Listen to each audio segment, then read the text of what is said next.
Every morning, a small barefoot girl was seen sitting quietly at the edge of an old garden belonging to a lonely millionaire.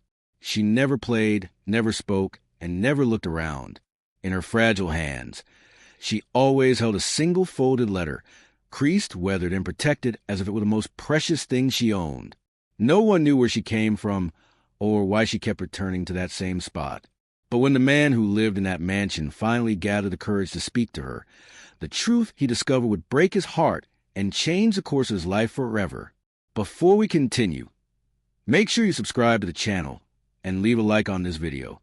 It helps us bring you more real, emotional stories like this one. And don't forget to comment below where you're watching us from.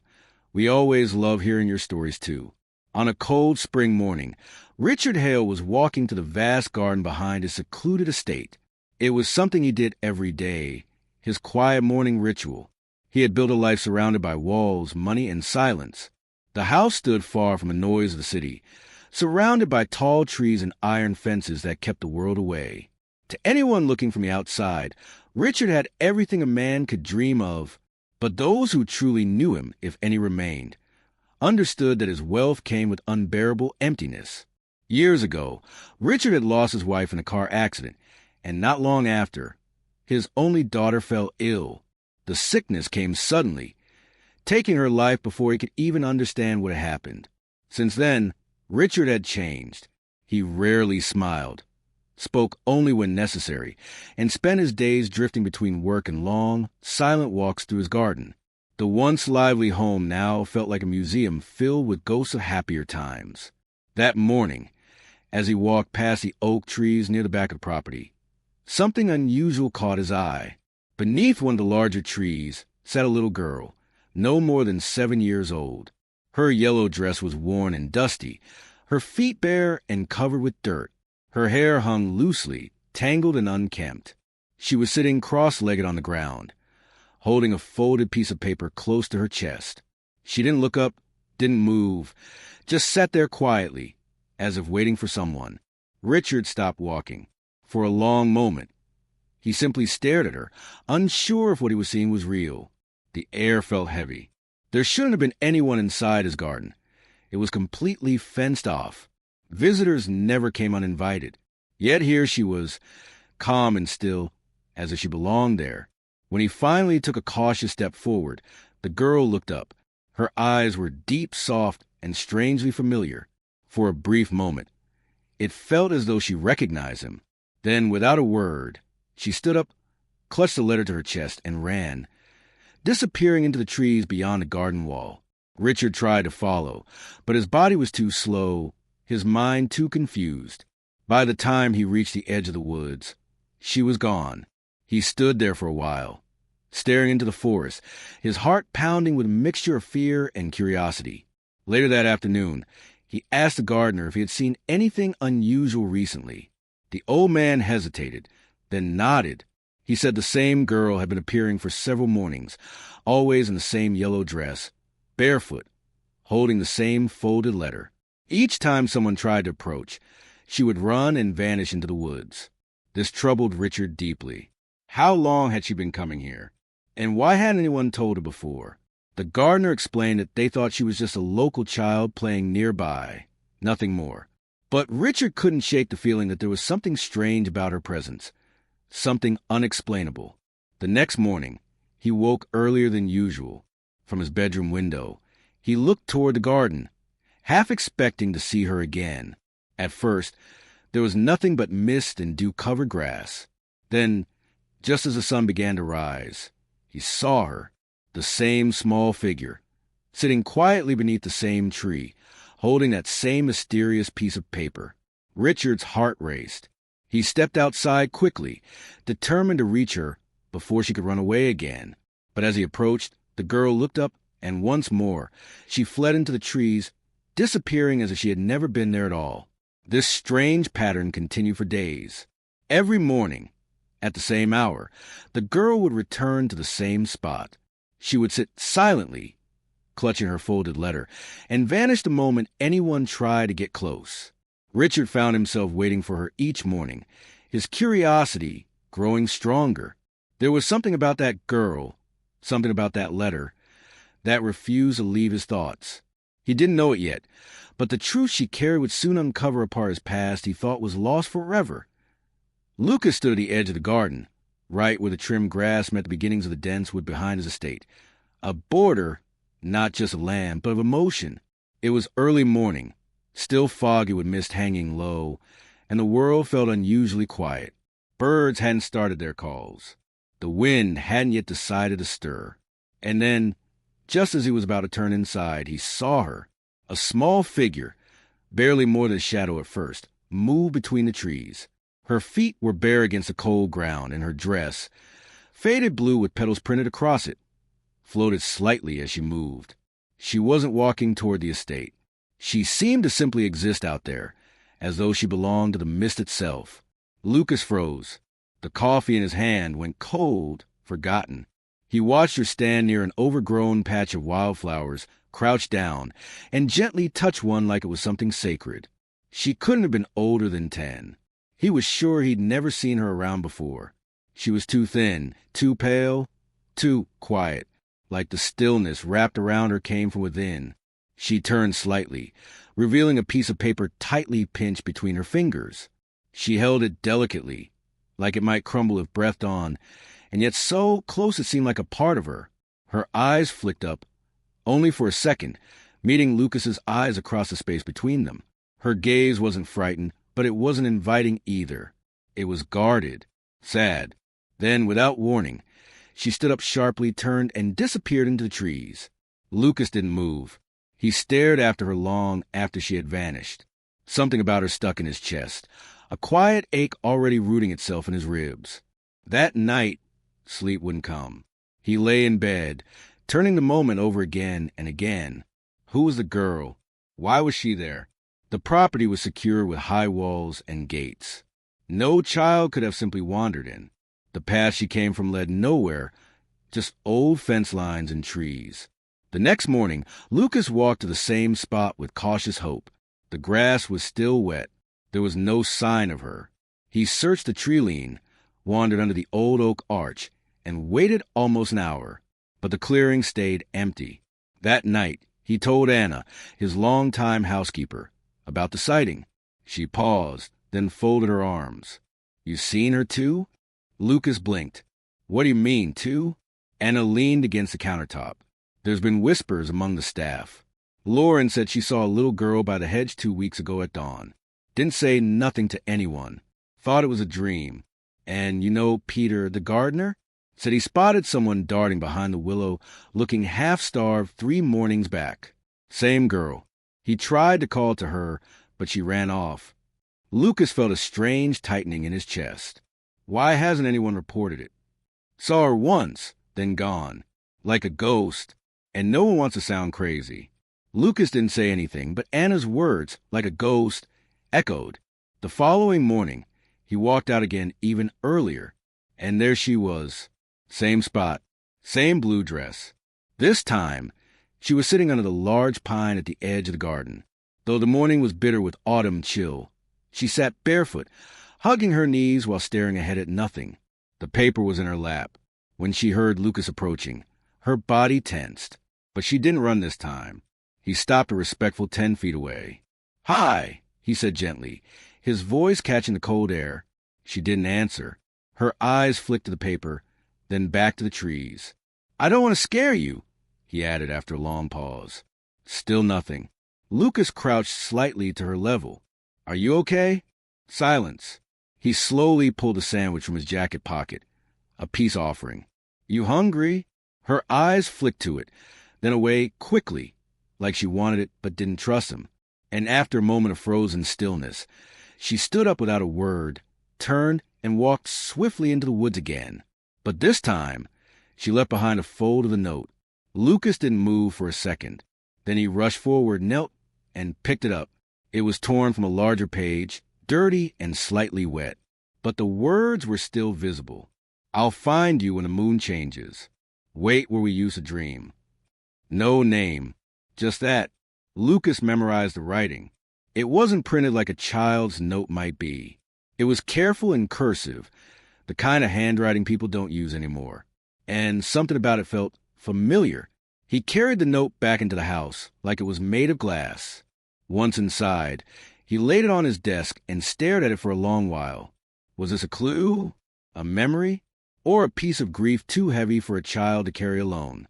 The next morning, he waited again. No girl. The day after, still nothing. But by the third morning, she returned, this time closer than ever before. Lucas sat on the patio on purpose, out in the morning breeze with a blanket over his lap, and a cup of tea growing cold nearby. She was close to the garden's heart now, crouched near the fountain, watching the koi fish move slowly in the water's reflection. And this time, Lucas didn't call out. He just watched her carefully from his chair. Eventually, she looked over, and then she spoke. "Did you read it?" she asked, voice smaller than a breeze. Lucas's breath caught. Hearing her speak for the first time felt like hearing a ghost become real. "Yes," he said gently. "I did." She nodded, then stood. But before disappearing again, she pointed toward the far left corner of the garden, toward a shadowed part Lucas rarely visited, overgrown and fenced off, where an old bench sat forgotten. Then she walked into the mist and was gone. Lucas stood up slowly, eyes still on where she had pointed. Whatever this was, it wasn't just a vision or some lost child wandering for fun. This girl had a reason to return, and she was leading him somewhere. That night, Lucas looked through old blueprints of property before his renovations, and what he found made his hands tremble slightly. Decades ago, before the manor, before the garden paths and koi pond, this land had been part of an old orphan home, burned down in the 1970s, right where the girl had pointed. The air felt heavier in that corner of the garden. Lucas stood by the old bench the girl had pointed to. It was crooked, half its legs sunk into the dirt, swallowed slowly by time and vines. The garden around it had grown wild. No flowers here, only weeds and tall grass left to move with the wind. The bench faced a slope of trees, and if you looked just right through the limbs, you could see the remnants of stone, possibly the foundation from the old orphanage he'd read about. He hadn't stopped thinking about it since finding the archive blueprints. The Thornhouse Orphanage, burned down more than 40 years ago. No mention in any current maps. No obvious ruins. But Lucas remembered what the note had said. "Wait, where we used to dream. Could this forgotten bench, this corner of the estate, be where the girl used to sit with someone? Her mother? A sibling?" Lucas sat carefully on the bench. His weight made it groan, and he stared into the trees. Memories didn't live here anymore. Not visibly. But they were buried somewhere, like seeds beneath the soil. The next morning, Lucas returned to the bench again before dawn. He brought a thermos of tea and a scarf for warmth. For over an hour, nothing stirred. No sign of her. Then the soft crunch of grass. This time, she didn't sneak. She stood just across from him on the other side of the overgrowth, her dirty dress fluttering around thin legs, eyes cautious but not afraid. And in her hands, once again, the paper. But it wasn't the same page. She had more. Lucas didn't speak. He didn't want to break whatever trust had started growing. Instead, he stood slowly and gestured at the bench. "You can sit if you want." She looked at him for a long moment, then at the bench. After what felt like an eternity, she stepped forward, sat carefully at the edge, and pulled the letter into her lap like it belonged there. Lucas kept a respectful distance, leaning against a nearby tree. Minutes passed before she spoke. "This is where she said to wait," the girl said, her voice soft but not shaking. "Your mom?" Lucas asked gently. The girl nodded.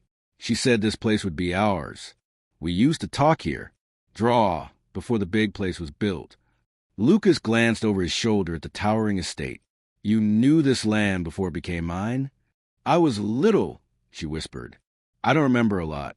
But this place, this bench, she said would be the way back." Lucas watched her hands twist at the paper. "What's your name?" he finally asked. She hesitated. "Ellie," she replied after a pause. It suited her. Small, soft like her voice. A name wrapped in quiet mystery. Lucas crouched nearby, careful not to startle her. "Ellie, do you live close?" "With Grandma," she said after a pause. "But she's sick. Sleeps a lot." "And your mom?" Ellie looked away. Gone. They took her. Who? She didn't answer. Instead, she opened a folded letter delicately, revealing more than Lucas had seen before. The paper, though yellowed and creased, was covered in elegant handwriting, loops and careful curves. At the top was a simple sentence. If you're reading this, it means I couldn't keep my promise. Not yet. Ellie held it like it was her only warmth. Her eyes didn't tear, but something about the way she looked down at the words carved sadness into the air. What happened to her? Lucas asked, barely above a whisper. Ellie swallowed hard. Bad men. She wouldn't do what they wanted. They took her one night while I was asleep. She never came back. Lucas sat slowly in the dirt, riveted, heart squeezing tightly. She said if something happened, if we got split up, I should come here. Ellie continued. She said this land would remember her. Lucas felt a tightness in his throat. And you've been waiting here ever since? Morning after morning, Ellie nodded. Sometimes I fall asleep under the tree. Sometimes they forget I'm gone. I hide near the fence and come when no one's watching. Her words hit deeper than Lucas was prepared for. And then she asked him something. Why did you see me when they didn't? Lucas blinked. What do you mean? You're the only one who didn't scare me off, she said. Why? Lucas had no answer. But deep down he knew why. Because the first time he saw her, he hadn't seen just a lost girl. He had seen sadness he recognized. Because a part of him had been sitting under that tree too, even if his body wasn't. I lost someone too, Lucas said. My little boy. Years ago. Ellie looked down at the letter again. Did you write him promises? I did, Lucas admitted softly. I told him I'd live in a house near a garden, that he'd love it here, if life had let him stay. Ellie didn't speak, but something shifted in her expression, a flicker of shared pain. They stayed like that for a long time, just two people tangled in different types of grief, watching the wind move through the trees. Eventually, Lucas walked with her to the edge of the woods, but she didn't want to go further. She said she had to return before her grandmother noticed. He asked gently, Do you want me to walk you home? She shook her head. You'll know where it is soon. I think you're supposed to. And with that, she walked quietly into the thicket, fading between the trunks like mist. Lucas didn't sleep that night. Instead, he sat by the letter, reading it again and again. Each line felt both too old and heartbreakingly present. The paper held a mother's desperate promise. Not made lightly. Made because someone she loved had no one else. Because she was afraid of being stolen from the one person she would die to protect. And maybe she had been. Lucas made copies of the note, scoured through property purchase records, and called local libraries. Over the next few days, he learned something chilling. 9 years ago, a woman named Elena Ward had reported a missing daughter, but the report was dismissed. Authorities marked Elena as mentally unstable, claiming she had no proof a child existed, no documents, no birth certificate, just her word. An orphan turned housekeeper herself, Elena had lived on various owners' properties but moved often. In one instance, she worked part-time at a private estate just outside the city and disappeared from her position after personal problems. Lucas's hand shook as he printed her picture from a newspaper clipping. She looked just like Ellie. Lucas couldn't stop staring at the faded photograph of Elena Ward. The grainy print from a newspaper clipping showed a young woman, likely in her mid-20s, with soft features and a gentle gaze. Her hair was pulled back in a loose braid. The caption only read, Local caretaker reports missing child, lacks documentation, case unconfirmed. The date of the article was nearly a decade ago, but the most haunting part wasn't the vague headline or the expression on her face. It was the undeniable resemblance. Elena looked exactly like Ellie. Lucas brought the paper closer to the letter Ellie carried. The handwriting, the loops, the soft but determined scrawl. They matched perfectly. There was no question. This woman wasn't just another random person from a file room of memory. She was Ellie's mother, and she had been ignored. Over the next few days, Lucas handed the investigation to a trusted friend, Joel, a private researcher and former social worker who had helped him once during a complicated adoption case. Lucas didn't want Ellie's fragile trust to be disturbed unless absolutely necessary, so he worked quietly, gathering threads, avoiding questions that could scare her. In the meantime, she kept coming. Every morning, like clockwork, she would appear near the edge of the garden. Quiet, cautious, but less afraid. Lucas started leaving food for her on the bench. A sandwich one day, a small thermos of milk the next. She never took in front of him, but by the next morning, the items were always gone. One morning, unexpectedly, she came closer. "I had a dream," she said softly, sitting beside him on the bench, her tiny knees pressed together tightly. Lucas folded the notes he'd been reading and gave her his full attention. "My mom stood in this garden," Ellie said, eyes fixed ahead. "But it was different. No mansion, just grass and sun. She was holding my hand." Lucas swallowed. "She told me the garden would remember us, that even if we weren't here, it would know." Lucas spoke carefully. "And do you think it did?" Ellie nodded. "You saw me." That answer hung in the air. He decided to take a chance. "Ellie, would you like to come inside the house?" Her eyes flicked to us sharply. She gripped the paper tightly in her lap. "I don't have to," he offered quickly. "But if you ever want to, there's a warm room, food, a real bed." She was quiet. So long he didn't think she'd answer.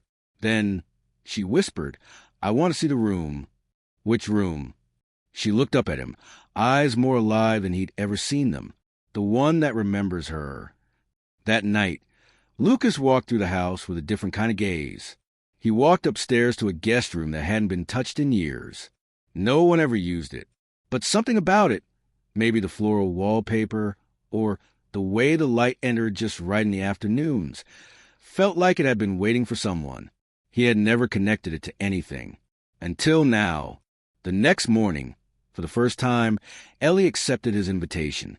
She entered the mansion with quiet steps, her small form barely making a sound against the ancient wood floors.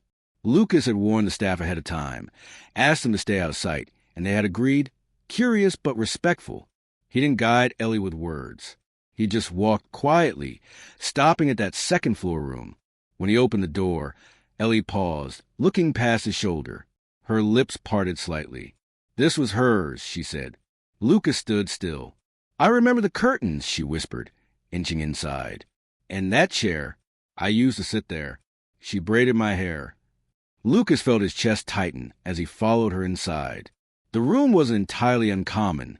Soft patterns, faded furniture, a bed that hadn't been made in a while. But Ellie moved through it like it was sacred. She touched corners of the desk, ran her finger along the edge of the bookshelf. "This was a room she cleaned sometimes," Ellie said softly, resting on the window seat. "She told me not to touch the things, but she let me sit and draw while she worked. We didn't live here, but she used to stay late when the old owners were away. Said it was safer in here, warmer." Lucas half whispered, "Do you think they knew she brought you?" She didn't answer, just shook her head, her eyes fixed on the glass. Then suddenly she stood, walked to the edge of the bookshelf, reached behind the third row of books, pushed them aside, and from a narrow crevice behind them, pulled out a tiny drawing, a child's drawing. It was wrinkled, brown, almost crumbling, but the ink was still there. A house, a tall tree, a bench, and a girl with short hair holding the hand of a smiling woman. Lucas came closer, not daring to speak. "She said it was our secret picture," Ellie whispered. "A map, sort of. I was little. I forgot I left it here." She handed it gently to Lucas. He looked at it like it was a relic pulled from ruins. This wasn't just evidence of her presence. This was a frozen moment. A child's attempt to preserve a memory before it could vanish. Lucas sat slowly on the edge of the bed. "Ellie, I'm trying to find her. Your mother." Ellie nodded. "I know." Lucas tilted his head. "How?" "You were at the library after I left," she replied quietly. "I saw you reading about the old place, where the fire happened. You were looking." She had read him more clearly than he expected. Lucas gave a slow nod. "I haven't found her yet, but I found out some bad people were involved. People your mom tried to run from." Ellie clutched the paper to her chest. She said they wanted to take me, she whispered, that I had to be brave, that as she disappeared, I should never think it was her choice. Lucas looked into her eyes. She didn't leave you, he said. She tried to protect you. After a long silence, Ellie whispered, will you still try to find her? Lucas felt something deep inside shift, not out of obligation, not out of compassion alone, but out of something far more truthful. He nodded. I'll find her. I promise you. She didn't cry. She didn't thank him. She simply took his hand and sat beside him on the bed, quiet as ever. That was her answer. Not trust given freely, but trust earned. As they sat in silence, the window glowed with late morning light. Dust floated gently in the beam, like snow too soft to settle. Somewhere outside, the wind moved through trees that had once heard Elena's stories, felt Ellie's laughter. Now, they all waited again, but this time not in silence. Lucas called Joel that afternoon and gave him everything, names, drawings, letters, and the page Ellie had finally let him hold overnight. Joel's voice over the phone was calm but curious. This won't be easy, he said. These things rarely are. Systems fail kids and their mothers all the time. I don't care, Lucas replied. Failing her is not an option. Joel promised to begin, and as the call ended, Lucas looked at the letter again. His hand hovered over the words at the bottom. The signature wasn't distinct, but the stroke on the E curved in the same way the L did on Ellie, like a parent teaching a child how to write. This was more than handwriting. This was love written with hope, and that hope had been folded 1,000 times until a girl buried it in her pocket. Now it had come home. Joel's calls came in short bursts over the next several days, always cautious, always dialed at odd hours, as if even the investigation itself feared being overheard.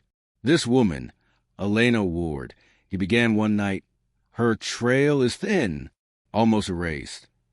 Lucas stood on the upstairs balcony, phone pressed tight against his ear, the weight of memory heavy on his shoulders. The stars above were clear tonight, silent witnesses to the unraveling threads of a mother's story. She bounced around private homes, only ever took cash jobs, no bank records, no formal employment history. Joel continued. Someone forced her into hiding, Lucas murmured. That's my guess, Joel agreed. She filed that report about her missing daughter at a small police station. 3 weeks later, she vanished, or was made to vanish. Lucas closed his eyes and leaned against the railing. He could hear the leaves rustling below, where Ellie was likely dreaming in her old room, the one that remembered her. But I found something, Joel added, hesitation in his tone. Not much, but maybe enough. Lucas straightened. Tell me? There was a temporary shelter for women outside the city, run by a charity group, disbanded now, underfunded, shut down 5 years ago. But I pulled some of the old intake records. Names were redacted, but one entry stood out. Same timeline as Elena's disappearance. Woman admitted with anxiety, mild trauma, brought no child, but kept referring to leaving someone behind. Said her daughter had the map. She repeated it, always the map. The drawing, Lucas breathed, Ellie's picture. That's what I figured. Sounds too coincidental otherwise. Lucas felt the cold of the balcony railing seep into his arms. Where is she now? Joel paused. That part's Messier. The shelter placed her with another organization, a support home overseas. They sent her out of the country under a protection charter for women at risk. What kind of home? Lucas asked. Joel's voice lowered. Not sure it was a safe one. The paperwork is incomplete. Something's off. I'm digging. Lucas didn't speak. The silence stretched long. Lucas, Joel finally said, if she made it overseas, finding her will take time. But I'll keep going. Lucas nodded slowly. I'll fund everything. Just don't stop looking. When the call ended, Lucas stood on the balcony long after the wind began to bite his skin. He thought of the little girl he found beside a pine tree, holding a letter like it was armor. He remembered the words she whispered. This was hers. About that room, about the garden. And now it might all come down to a forgotten shelter record and a half-burned trail overseas. The next morning, Lucas found Ellie already seated on the bench. She looked smaller than usual, clutching something in her lap again. Not the letter this time, but her drawing. She handed it to him. "It's getting old," she said, "and torn." Lucas held the picture gently, as if it might dissolve between his fingers. The edges were fraying, the ink faded in parts, but the image remained. "That's why I drew a new one," Ellie said softly, pulling out another folded page. This one was colored, still childlike, but more detailed. The same bench, but more to it now. There were flowers, a house, a dog, Lucas noticed with quiet amusement, and 3 people. "One's my mom," Ellie said. "That one's me." She didn't point to the 3rd figure, but she looked at Lucas then, uncertain for the first time since they had met. He didn't break the moment. He just held the drawing and simply said, "It's beautiful." They sat in silence for a while. Finally, she asked, "Do you think she's still alive?" Lucas looked at her. No lies, no false comfort. "I don't know," he said honestly, "but I know I won't stop until we find out for sure." Ellie nodded, her small fingers wrapping around the new drawing. Then quietly, she said, "I remember one thing," before she left. Lucas leaned in.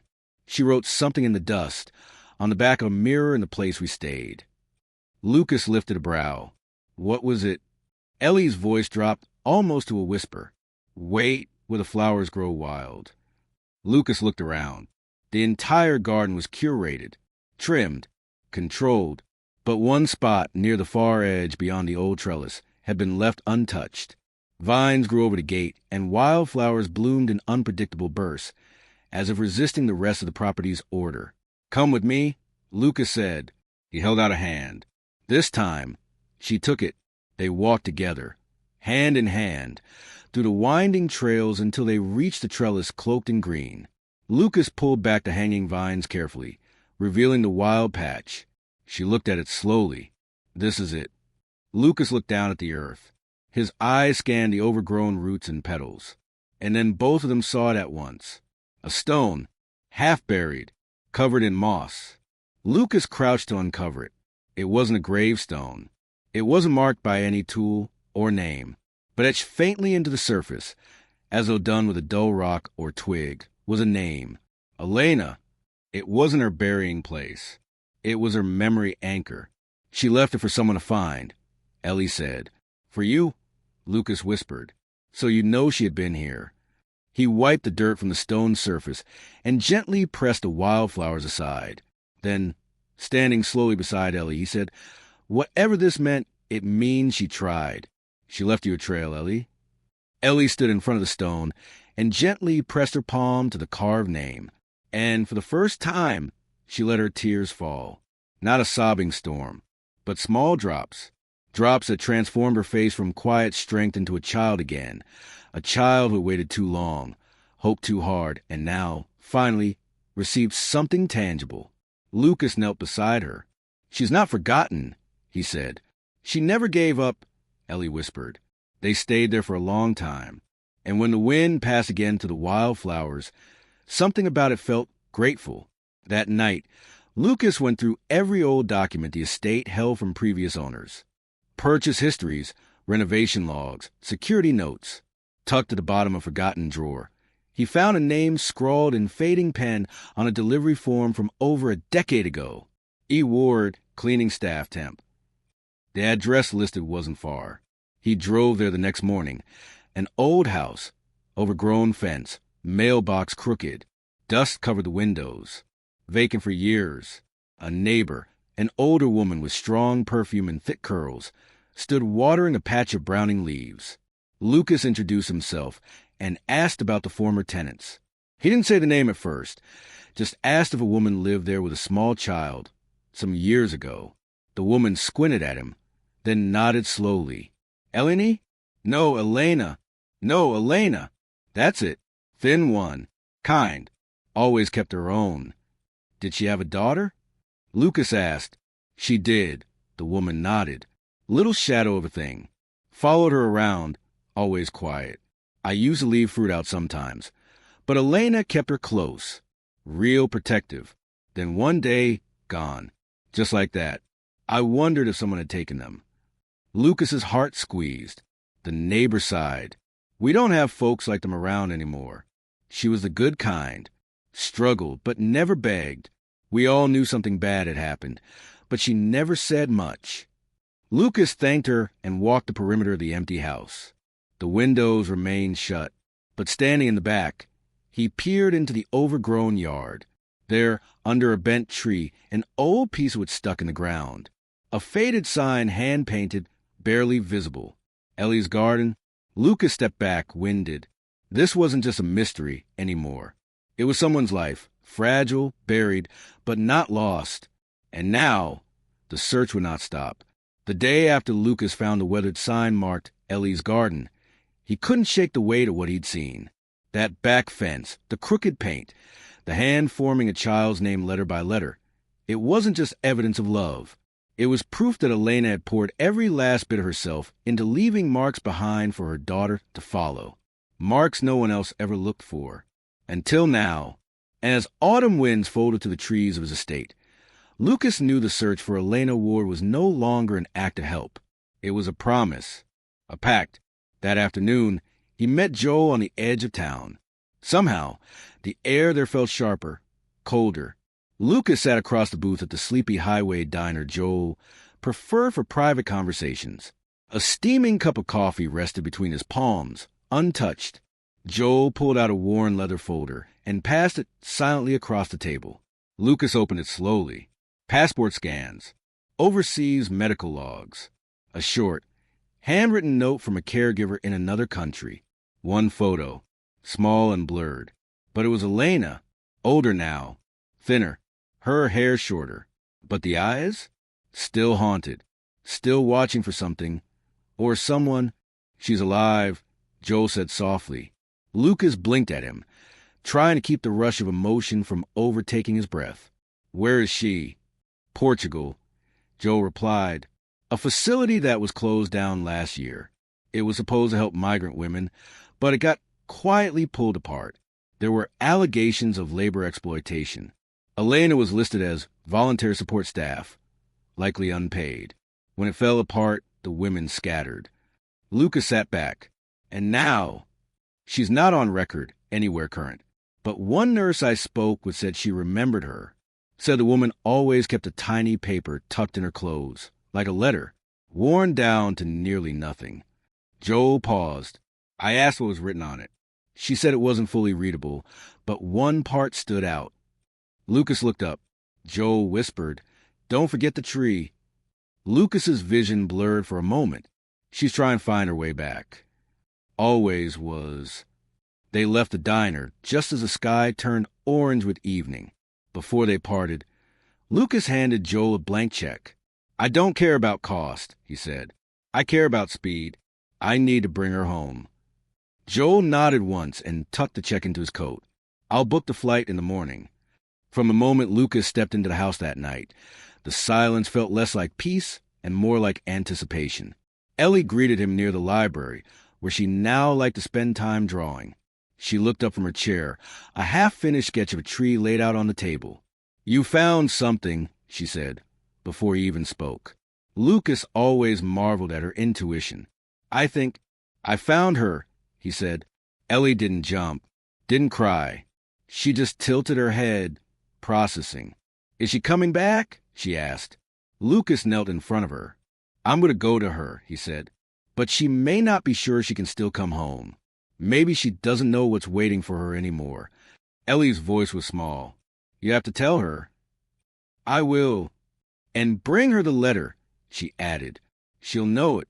Lucas reached into his coat, carefully unfolded the original letter he had kept in a protective folder on his desk, and handed it to her.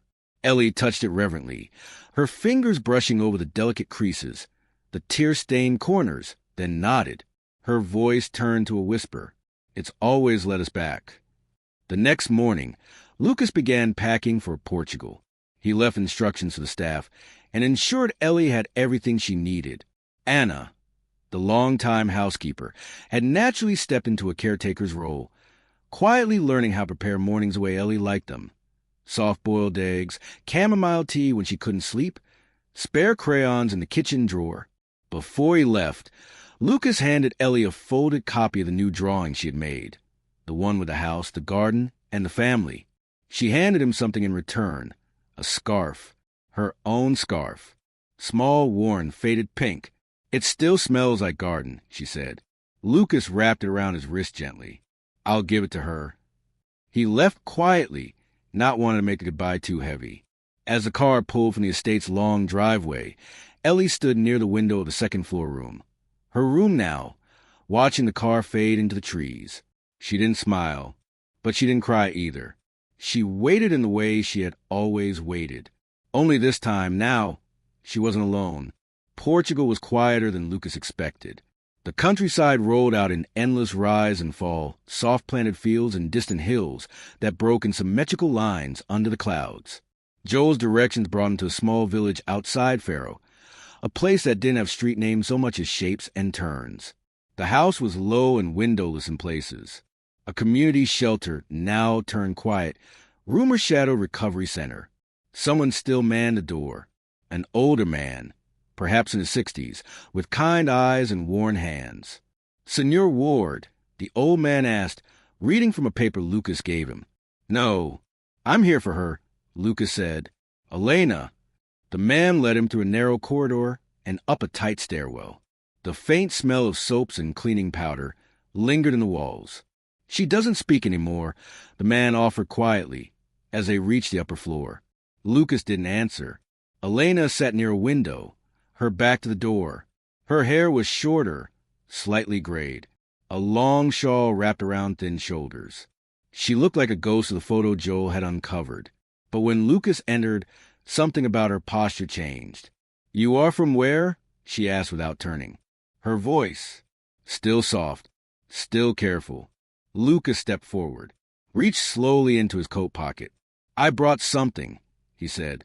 When she turned, her eyes took a moment to process. Then two, and when he held out the paper, the letter she herself once wrote, something inside her broke quietly. She covered her mouth with both hands and didn't blink as tears spilled. I told her I'd come back, she whispered finally. I told her to wait. I told. She did, Lucas said, voice thick. Elena looked at him full on now. You saw her? My Ellie. Lucas breathed in sharply. Every day near that tree. She showed me the bench. She showed me the garden.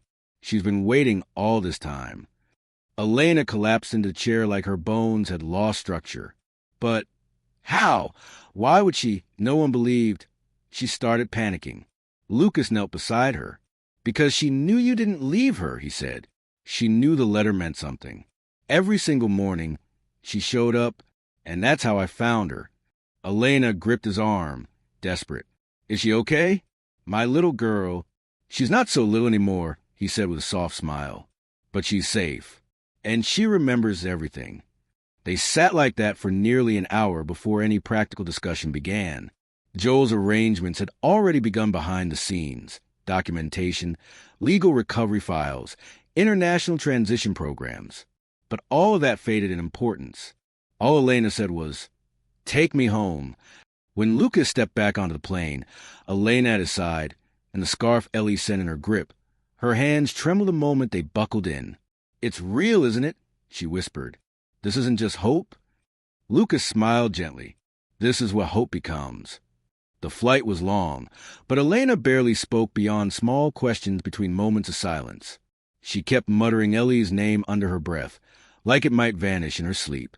When the wheels touched down, Lucas reached for her hand. You ready?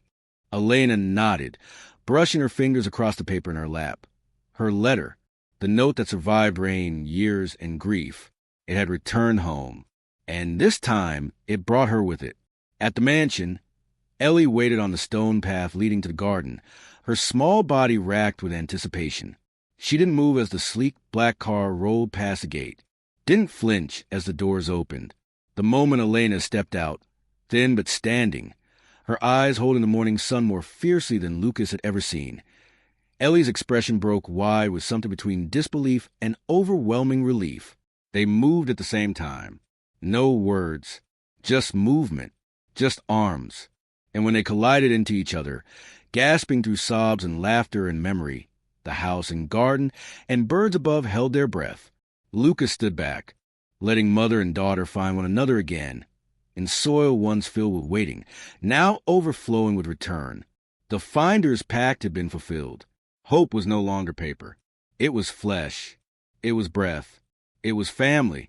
The sky was still pale when the reunion finally quieted. Ellie remained curled into her mother's arms on the bench by the old pine tree, hands clinging to her shawl like she feared she would vanish again if she let go. Elena held her just as tightly. Lucas stood a short distance away, giving them space, yet unable to stop the ache in his chest. It wasn't sadness anymore. It was something warmer, something heavier, like witnessing a sunrise after years in the dark. The bench, the tree, the garden, all of it had watched Ellie wait for someone the world said was lost. And now it bore witness to a truth more powerful than absence, a promise kept. As the morning wind moved through the grass, Lucas noticed something. Ellie had stopped shaking. She looked rested. There was color in her cheeks, and a subtle smile tugging at her lips as she ran her small hand down Elena's sleeve, touching it again and again to confirm it was really there. Elena finally looked up at Lucas, her eyes swollen from tears, but sparkling with something far more alive than he expected. "I don't have words," she whispered. "You don't need them," Lucas said softly. She glanced down at her daughter. "She waited for me all this time?" Lucas nodded. "She sat here every morning. Same spot under the tree. Rain, sun, cold. She never gave up," he said. "She knew you would come back."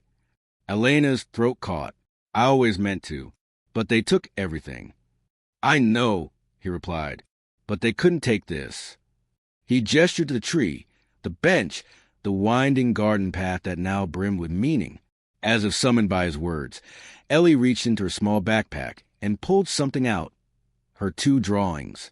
The old one, aged and nearly torn, and the newer one, the one that showed the house, the tree, the 3 of them standing side by side. She carefully handed them to her mother. Elena took the papers into her lap with trembling fingers.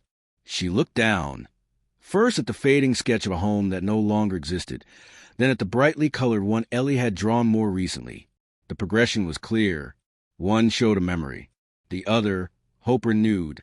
Elena didn't speak, but quietly she took out a broken pencil from her pocket, one she must have kept all this time, and carefully added her own name beside Ellie's beneath the tall tree in the new drawing. Then she looked at Lucas, hesitated, and added L. Just that letter. Ellie leaned in. "Not just L. He's Lucas." Elena smiled faintly. "Maybe, but I think she means something else." Ellie looked between them. "It's for love," she whispered. Neither adult spoke, but the silence between them agreed.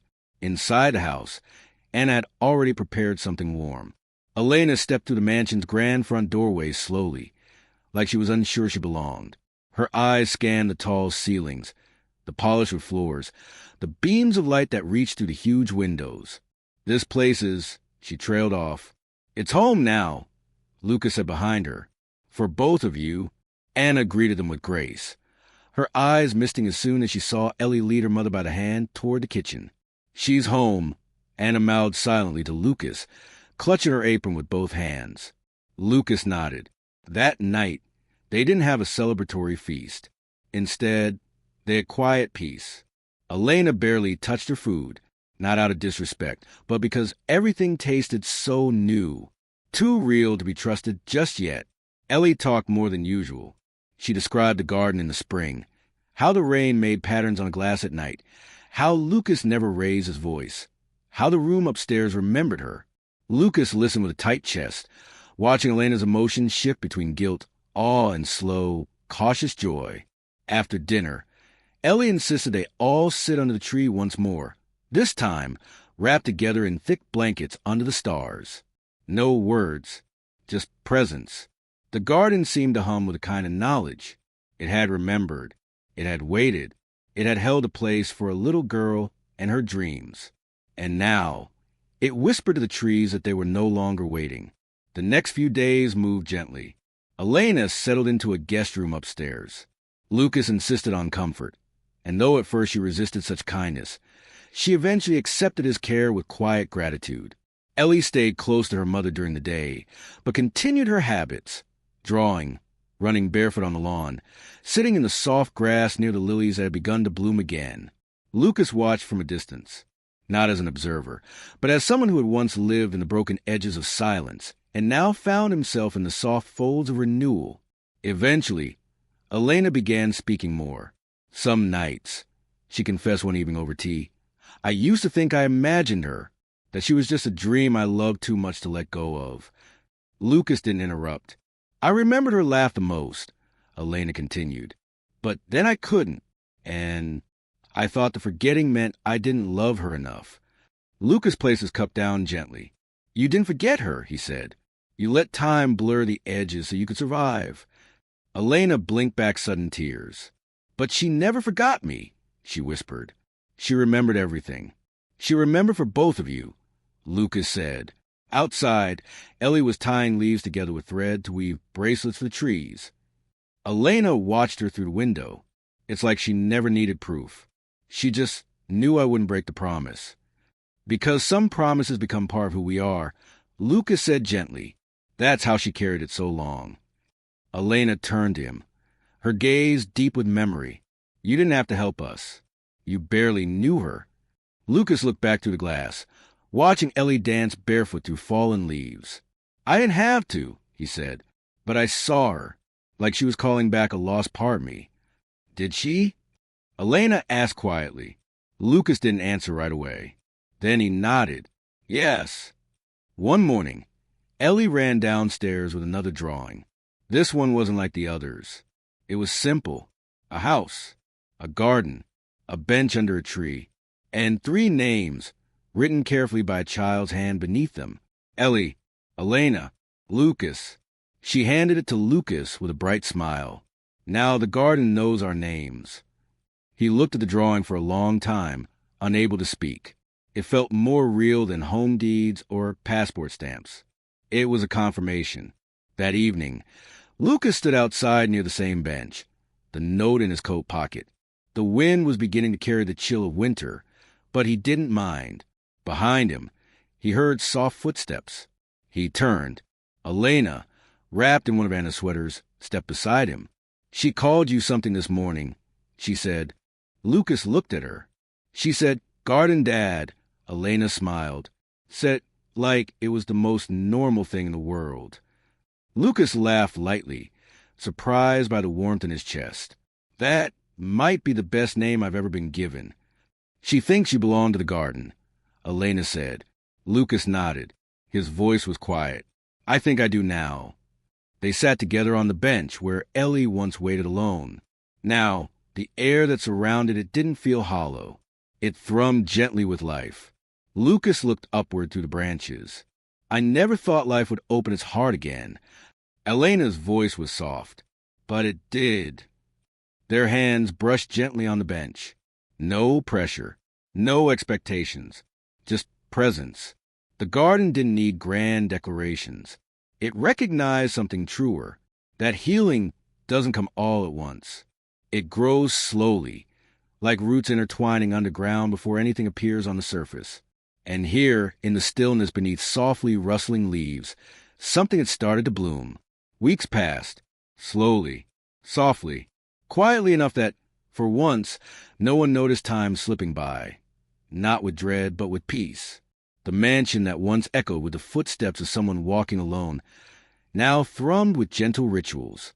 Laughter in the halls, dishes clinking, footsteps running up the stairs, whispers under the tree at night.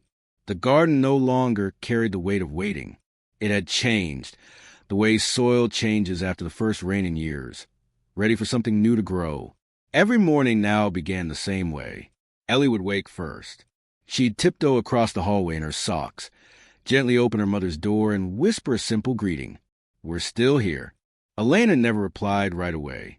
She'd always take a deep breath and just smile, as if waking from a dream where they were still separated. And when Ellie smiled back, the day officially began. Lucas joined them not long after. Shared breakfast at the sunlit table. Then came long walks to the garden or afternoons in the reading room, where Ellie told stories louder than the books ever did. He felt it happening day by day. The healing he never asked for. It started small, waking up before the alarm just to hear Ellie's distant humming, fixing extra toast just in case someone was hungry later, catching himself saying we instead of I. Warmth, unearned, unplanned, but undeniably real. The house, the land, the people inside it, they had all formed something new. And one afternoon, as golden light poured between the branches of the pine tree, Ellie named it. "Is this still your house?" she asked Lucas while they laid in the grass, looking up at floating clouds. Lucas blinked at the question. "I suppose so." Ellie propped her head up on her hands. "Feels like it belongs to us now." Lucas smiled. "It can, if that's what you want." She thought it over quietly, staring at a passing butterfly. "Can we name it?" she asked suddenly. "Name the house." "No," she sat up straighter. "The life. Our new life. Like a title for a story." Lucas gave her a look of playful curiosity. "You want to give this moment a name?" Ellie nodded fiercely, her messy curls bouncing. "Yeah, so we don't forget what it took to get here." Lucas turned his gaze toward the tree, toward the grass where she once sat alone. "What would you call it?" She was quiet for a long time. Then, softly, "The home between the pines." Lucas swallowed. The name struck something deep. It didn't need grand description. It had weight, memory, a sense of place without direction. "I like that," he said. Ellie smiled. "Then it's official." Elena overheard the exchange later that evening and didn't question it. She accepted the title like one accepts sunrise, something you don't need to explain or believe in.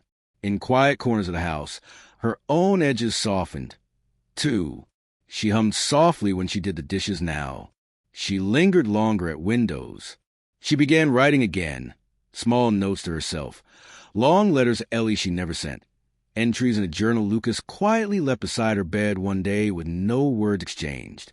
Every page she wrote was a reclaiming, a thread restitched, a weight released. One night, Elena paused at Lucas's door, unsure she should knock, before she could overthink it. He opened it gently, as if her presence had knocked without needing to. "You're up late," he said. She glanced down. "I want to say thank you, not just for Ellie." He waited patiently as she searched for words. "Sometimes I think I forgot how to be alive," she admitted. "I wasn't broken, just buried beneath too many days of surviving. But now, I laugh, and I don't feel guilty." Lucas nodded slowly. "You don't have to carry the past forever. You just have to know it led you here." There was a long silence. Not uncomfortable, complete. Then Elena whispered, "You saved us." Lucas looked at her gently. "No, Ellie saved us both." She smiled. "She loves you, you know, calls you in her sleep sometimes." Lucas swallowed that truth like something sacred. "I love her too," he said quietly. Another pause. Then, bravely, softly, Elena added, "I think maybe the garden was never waiting for me. Maybe it was waiting for us." Lucas wondered how she always knew what to say when the world grew quiet. The next morning, Ellie burst into the kitchen with an announcement. "I'm going to write a book," she declared proudly, placing a leather-bound notebook on the counter. Anna clapped in amusement while Elena raised an eyebrow. "A book?" Ellie nodded. "A real one, with a story about a girl and a tree and a letter and a man who never expected to find anyone in his garden but found his heart instead." Lucas looked up from his tea, amused. "That sounds familiar." Ellie grinned slyly. "Maybe it's fiction." Elena chuckled. "Maybe it's history." Lucas took a sip of tea. "Maybe it's how we tell it that matters." Ellie didn't reply. She just sat and started sketching what would later become the cover of her story. A single tree, 3 figures beneath it, and a new title, When the Garden Grows Again. A week later, Lucas found a letter by his window. Ellie's handwriting, folded neatly. He opened it. It read, "Dear Lucas, I think when I'm grown up, I'll understand all of this better. But I want to say that it's okay if we don't go back to how it was. I like how it is now, because now we're writing new endings, or maybe new beginnings. Love, Ellie." He folded the letter slowly and placed it in the same journal where her mother had begun recording their days. It belonged between those pages. It was part of the same tapestry. That day, he brought her out to the tree and helped her hang wind chimes she had painted herself.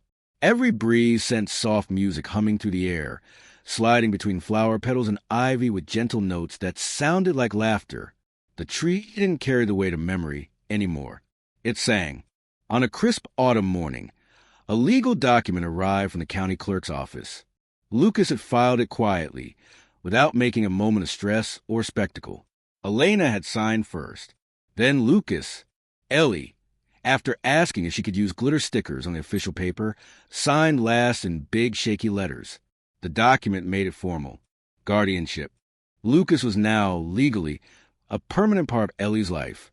No adoption, no renaming, no replacing, just guardianship by choice, by heart. That night, Ellie danced in the garden with a flashlight, calling Lucas guardian of the pines between fits of giggles. Elena stood on the steps, laughing into her hands.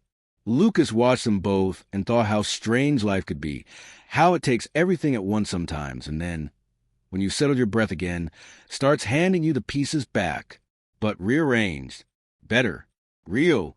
The tree never stood as tall as it did in the final weeks of fall. Its shadow cast long lines across the garden, a gathering place for meals, for quiet talks, for slow afternoons. Under its branches, Ellie started her first book. Elena held a pen without fear. Lucas stood taller, not because of pride, but purpose. And that was the name Ellie gave it one day. The Tree of Purpose. They didn't vote on it. They didn't question it. They simply nodded. When names come from love, they tend to stick. The first snow of winter covered the garden like a blanket of forgiveness. Soft, soundless, bright. Ellie stood at the window of her upstairs bedroom. Fingers pressed against the cold glass as the first flakes settled onto the limbs of the tree she loved most. She didn't say a word. She simply watched. Lucas entered behind her with a cup of cocoa. "She's beautiful," Ellie whispered. "You mean the tree?" Lucas asked, setting the cocoa on the sill. Ellie shook her head slowly. "No, life." In that moment, Lucas didn't respond. He didn't need to. Downstairs, the fireplace cracked lightly in the study while Elena traced lines in one of Ellie's many drawings. She had grown comfortable in the silence of the house. Not the kind she once feared while alone overseas, but a peaceful, warm kind where healing whispered between logs and laughter hummed through halls. Lucas entered the room. He noticed Elena had been staring at the same image for a while, but hadn't colored any of it yet. Stuck. She smiled up at him, just thinking. He sat beside her, not pushing. She lifted the drawing. "I used to believe people like us didn't get second chances." "You weren't wrong," he said honestly. "Second chances don't usually come the way we expect." Elena nodded. "But sometimes they come in yellow dresses and muddy feet." Lucas laughed, remembering the first time he saw Ellie, standing barefoot in the garden's corner, as lost as he once felt in his own house. "She saved us," he said again. "She saved herself," Elena replied, gently. "We just followed her light." They didn't talk much more that evening. Some things didn't need to be said. Some truths lived only in shared silence. As the snow deepened, the daily rhythms of the house adjusted. Ellie drew more by the fire. Elena took up baking, though her first muffins came out as hard as rocks, which caused a burst of helpless laughter around the dinner table. Lucas started reading again, not legal documents or architectural designs, but real stories, journeys, stories with purpose. One afternoon, Ellie found an old wooden box tucked in a shed near the garden's edge. Inside were rosary beads, an old timepiece, a leather-bound journal tied with string, and a photograph of a much younger man with a child on his shoulders. Lucas froze when she showed him. He sat on the garden steps, holding the photo carefully. "That was me," he said after a long silence. "My son," he added, voice thick. "We built this shed together." Ellie sat beside him, uncharacteristically quiet. "Is he?" "Gone," Lucas said gently, long before the house was filled again.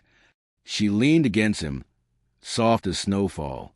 "Do you miss him every day?" she asked. Lucas didn't answer right away. Then, softly, not every day the same. Some days are quieter. Some days are loud. But yes, he's always there. Ellie nodded. Do you think he'd like me? Lucas didn't hold back the emotion in his voice when he replied. I think he'd have loved you the second he saw you. Ellie looked up at him. Like you did. He hugged her tighter with a small smile. Exactly like that. They stayed there until Elena called him in for warm cider and stories by the fire. Lucas followed behind Ellie, watching her hop over snow-topped stepping stones with the reckless joy of someone no longer running away, but running toward home. That night, Lucas found his journal again, his personal one, the one he'd forgotten about in a drawer for years. He flipped through blank pages. Then, somewhere in the middle, he stopped and wrote, ____. Today I heard laughter in the places that used to echo. I saw a tree that once stood for waiting bloom with laughter and wind and songs. I touched the same soil that held grief, and it no longer hurt. This is a forgetting, this becoming. Becoming whole through love I never expected to find in the quiet corners of my broken life. We are not what we lost. We are who we choose to love next. ___. He closed the journal with a breath, light for the first time in years. As the holidays approached, Elena and Lucas decided together to host a small gathering. Not a party, just a chance to invite the staff, neighbors, and a few souls who had helped in the journey. Joel was the first to arrive, carrying a small wrapped box, and pretending he wasn't emotional the moment he stepped onto the garden path and saw how alive it all looked. Anna, still torn between calling Lucas her and sweetheart, baked enough to feed a village. And that night, Ellie took the center of the room in front of the fire and gave the first reading of her short story, The Home Between the Pines. Everyone listened, every eye on her, every heart open. Lucas heard his own story in her words. So did Elena. When Ellie finished, she looked at them both and said, simply, that's how we became a family. And no one in that room dared to suggest otherwise. Weeks snowballed into months. The flowers would soon return beneath the retreating frost. One morning, Ellie lined pairs of rocks along the garden's edge. Lucas joined her, curious. She explained every rock held a thank you, not spoken, but felt. One for the tree, one for the bench, one for the garden gate, one for the room that remembered, one for every morning she waited. Lucas asked gently, And what about you? Ellie looked confused. What do you mean? Where's the rock that thanks you? She shrugged. I guess it goes nowhere. Lucas picked up the smoothest stone from her basket.